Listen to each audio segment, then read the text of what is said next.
Hello dear friends, আশা করি ভালো আছেন সবাই। আপনারা যারা আসন্ন এটিইও এক্সামে অংশগ্রহণ করবেন তাদের প্রস্তুতি কয়েক গুণ এগিয়ে নিতে বিবি ম্যাথ একাডেমি ফেসবুক পেজ এবং বিবি ম্যাথ একাডেমি ইউটিউব চ্যানেলে কিছু ক্লাস আপলোড করা হচ্ছে। সেসব ক্লাস দেখলে আশা করি উপকৃত হবেন। আজকের এই ক্লাসটি 12তম ক্লাস এবং আজকের এই ক্লাসেও আমরা কিছু গুরুত্বপূর্ণ গাণিতিক সমস্যার সমাধান নিয়ে আলোচনা করব। আর আজকের ক্লাসে প্রথম যে গাণিতিক সমস্যাটির সমাধান নিয়ে আলোচনা করব, এটি প্রাথমিক বিদ্যালয় সহকারী শিক্ষক নিয়োগ পরীক্ষা 2016-তে এসেছিল। কী বলেছে যে 60 মিটার দৈর্ঘ্য বিশিষ্ট বাঁশকে 3:7:10 ভাগে ভাগ করলে টুকরোগুলোর সাইজ কত। এখানে 4টি অপশন দেওয়া রয়েছে। তো আমরা ধরে নিলাম যে এটি হচ্ছে কি 60 মিটার দৈর্ঘ্য একটি বাঁশ। এই বাঁশটিকে যদি আমরা 3:7:10 এই অনুপাতে যদি আমরা ভাগ করি, তাহলে এই অংশটুকু কত, এই অংশটুকুর দৈর্ঘ্য কত, এই অংশটুকু এবং এই অংশটুকুর দৈর্ঘ্য কত, সেটা আমাদেরকে কী করতে হবে, নির্ণয় করতে হবে। এটা নির্ণয় করার জন্য আমরা যে কাজটি করব প্রথমে, সেটা হচ্ছে এই যে এখানে যে অনুপাত, যে অনুপাতটি যে দেওয়া রয়েছে, অনুপাতে যে রাশিগুলো রয়েছে কি 3+7+10, এই অনুপাতের রাশিগুলোর কি করব, যোগ করব। যোগ করলে কত হয়, 10 7 17 20। তারপর কি করব, আমরা তো এই 60 টোটাল যে দৈর্ঘ্যটি রয়েছে বাসটি, সেখান থেকেই তো আমরা এই অংশগুলো বের করব, তাই না? তাহলে প্রথম অংশটি বের করব কীভাবে, সেটা হচ্ছে এর টোটাল যে বাসটি সেটা হচ্ছে কত, 60। এই 60 থেকে কি করব, এই যে প্রথম যে অংশটি সেটা নির্ণয় করব। সেটার জন্য কি করতে হবে, এই যে 60 × 3, প্রথম অংশটি নির্ণয় করছি কি, প্রথম অংশটির যে অনুপাতের রাশি সেটার মান হচ্ছে কত, 3 ডিভাইডেড এখানে যে অনুপাতের যে রাশিগুলোর যে যোগফল করেছিস ভাগ সেটি। তারপর এখন আমরা ক্যালকুলেশন করি, 6কে 2 দিয়ে ভাগ করলে কত হয়, 3 আর 3 গুণ করলে কত হয়, 9। তার মানে কি, প্রথম অংশটুকু এই যে অনুপাতের যে প্রথম যে অংশটুকু, এই যে অনুপাতের রাশি কি 3, এই অংশটুকুর মান হচ্ছে কত, 9 মিটার। তারপরে আমরা দ্বিতীয় অংশটি নির্ণয় করি। দ্বিতীয় অংশটি নির্ণয় করতে গেলে কি করতে হবে, 60 গুণন এখানে দ্বিতীয় অংশটি কত রয়েছে, 7 ডিভাইডেড এখানে এই অনুপাতের রাশিগুলোর যোগফল হচ্ছে কি 20। 0 0 কেটে যায়, 6কে 2 দিয়ে ভাগ করলে কত, 3 3 সাথে 21 মিটার। তাহলে এই দ্বিতীয় যে অংশটি পেলাম সেটা হচ্ছে কত, 21 মিটার। প্রথম অংশটি পেয়েছি কত মিটার, 9 মিটার। এখন আমরা তৃতীয় অংশটি নির্ণয় করব। তৃতীয় অংশটি একইভাবে, সেটি কি 60 গুণন এই যে তৃতীয় অংশটি কি এখানে 10, তাই না, ডিভাইডেড অনুপাতের রাশিগুলোর যোগফল 20। 0 0 কেটে যায়, 6কে 2 দিয়ে ভাগ করলে কত হয়, 3 3 10 30 মিটার। তাহলে এখানে অ্যান্সার হচ্ছে কি, এখানে যে অনুপাতটি দেওয়া রয়েছে এই অনুপাতটি হচ্ছে কোনটা, এই অনুপাত, এই প্রথম অংশটি হচ্ছে কত, 9, দ্বিতীয় অংশটি হচ্ছে কত, 21, আর তৃতীয় অংশটির মান হচ্ছে 30। তাহলে অ্যান্সার হচ্ছে ক, তারা 9 মিটার, 21 মিটার, 30 মিটার। আশা করি বুঝতে পেরেছেন। বুঝতে না পারলে কমেন্টে জানাবেন, আবারও বুঝিয়ে দেওয়ার চেষ্টা করব। নেক্সট আরেকটি গাণিতিক সমস্যা। এখানে কি বলছে, 125 এর 125% কত, এটা নির্ণয় করতে হবে। 125 এর 125%, এটা কি আমরা গাণিতিক ভাষায় এইভাবে লিখতে পারি, এর মানে গুণন 125 গুণন এই পার্সেন্টেজ মানে হচ্ছে 1/100, ঠিক আছে? তাহলে এটাকে আমরা কাটাকাটি করবো। এখন 4 25 কত, 100, 5 25 125। তাহলে উপরে কি থাকে, 125 গুণন 5 ডিভাইডেড কি 4। 125কে যদি আমরা গুণ করি, সেটা গিয়ে 5 5 25-এর 5 হাতে গেলো কত, 2, 5 গুণে 10 2 12 2 হাতে গেলো 1, 5 5 1 6 6 ভাগ 4।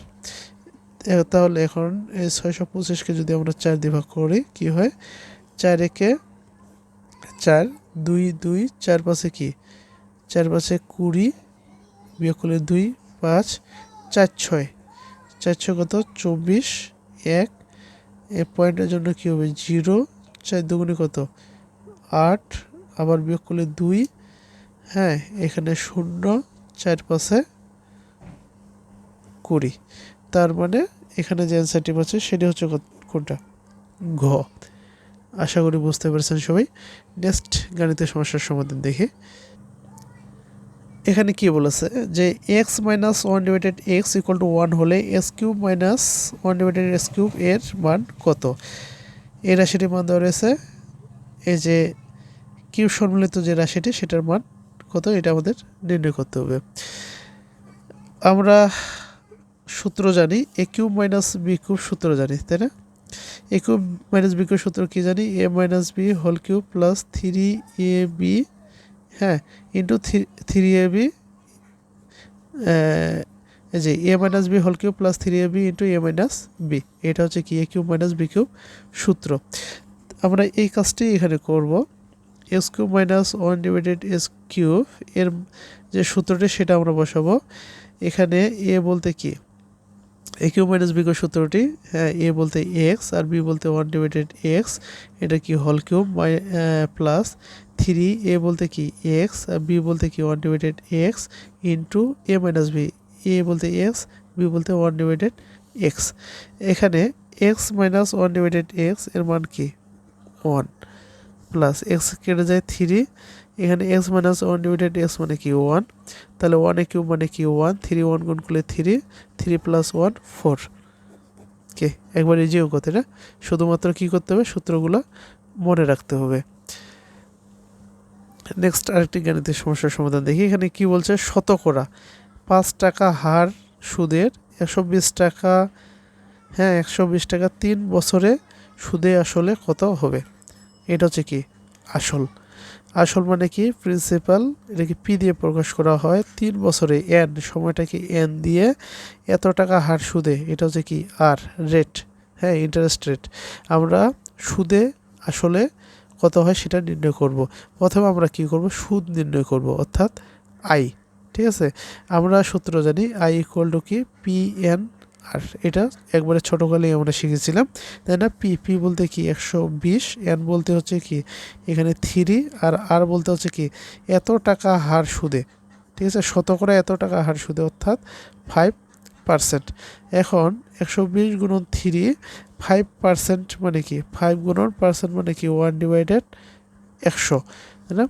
তাহলে আমরা এখন ভাগ করে 0 0 কেটে যায়, 5 একে 5, 5 দুগুণে 10, এখানে কি 2, এই 12কে 2 দিয়ে ভাগ করবো, 2 একে 2, 6 দুগুণে 12, তাহলে এখানে কত বলছে 3 6 18। অর্থাৎ এই যে এই 120 টাকা 3 বছরের সুদ, হ্যাঁ এত টাকা হারে 120 টাকা 3 বছরের সুদ হচ্ছে কত 18 টাকা, তাই না। তাহলে এটা হচ্ছে কি সুদ বা ইন্টারেস্ট। আমরা আসল কত জানি, এটা যে এখানে কি নির্ণয় করতে বলছে সুদ আসল, আমরা কি জানি সুদ যোগ আসল, এটাই হচ্ছে কি এটাই হচ্ছে সুদ আসল বা সুদে আসলে। তাহলে সুদ তো আমরা পেয়ে গেছি কত 18, আর আসল তো আমরা জানি কত, আসল কত জানি 120। তাহলে এই সুদ আর আসল মিলে কত হচ্ছে 8, 2 একে 3, 138। অ্যান্সার হচ্ছে কি ক। আশা করি বুঝতে পেরেছেন সবাই। নেক্সট আরও কিছু গাণিতিক সমস্যার সমাধান দেখি। এই যে এখানে একটি গাণিতিক সমস্যা দেখতে পাচ্ছি। এখানে কি বলেছে যে এক্স ওয়াই জেড এর অর্থটা হচ্ছে কি X into Y into Z. এই যে এখানে তিনটি যে রাশি দেওয়া রয়েছে বা তিনটি, যদি আমরা ভেরিয়েবলের কথা বলি, যে এখানে যে তিনটি ভেরিয়েবল দেওয়া রয়েছে এই তিনটি ভেরিয়েবলের মান গুণফল হচ্ছে কি 240 হলে ওয়াই এর মান কোনটি হতে পারে না। এখানে ওয়াই এর মান কি বলছে, ওয়াই এর মান কোনটি হতে পারে না। এখানে আমি প্রথমে লিখি এক্স ওয়াই জেড দেওয়া রয়েছে কত 140, এটা কিন্তু একবারে সোজা অ্যান্সার। যদি আমরা যে কোনো কিছুকে 150কে যদি আমরা 0 দিয়ে গুণ করি অ্যান্সার কী হয় 0। যদি আমরা 1কে 0 দিয়ে গুণ করি কী হয় 0।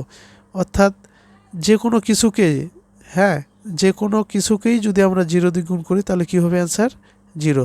তাহলে এখানে দেখেন, এখানে এক্স ওয়াই জেড আমরা কিন্তু জানি না এক্স এর মান কি, ওয়াই এর মান কি, জেড এর মান কি, এটা জানি না।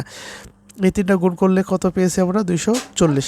তার মানে কি এক্স ওয়াই জেড এগুলো যে কোনো না যে কোনো, এগুলোর কি যে কোনোটাই হতে পারে, তাই না? এক্স ওয়াই জেড এর মান যে কোনোটাই হতে পারে। এখন ওয়াই এর মান যদি এখানে 0 হয়, এই যে এখানে ওয়াই এর মান যদি আমরা 0 ধরি, এক্স এর মান ধরলাম 1, জেড এর মান ধরলাম 240, তাহলে কি হয় 1 গুণন 0 গুণন 240, তাহলে কি দাঁড়ায় 0 হয় না? আমরা তো আগেই বলেছি যে যে কোনো কিছুকে 0 দিয়ে গুণ করলে কি হয় রেজাল্ট 0 হয়ে যায়। তাহলে কি বলতে পারি এক্স ওয়াই এর এক্স জেড এবং ওয়াই, শুধু ওয়াই এর না, এই এক্স ওয়াই এবং জেড এর যে কোনোটিরই মান কি হতে পারে না 0 হতে পারে না। এক্স ওয়াই জেড যেহেতু এই তিনটার গুণফল হচ্ছে 240, সেহেতু আমরা বলতে পারি যে এক্স ওয়াই জেড যে কোনোটির মানেই কি, যে কোনো একটির মানেই কি 0 হতে পারে না, নাহলে গুণফলটা কি হয়ে যেত 0 হয়ে যেত। তাহলে অ্যান্সার হচ্ছে কি ঘ। আশা করি বুঝতে পেরেছেন সবাই। ধন্যবাদ সবাইকে।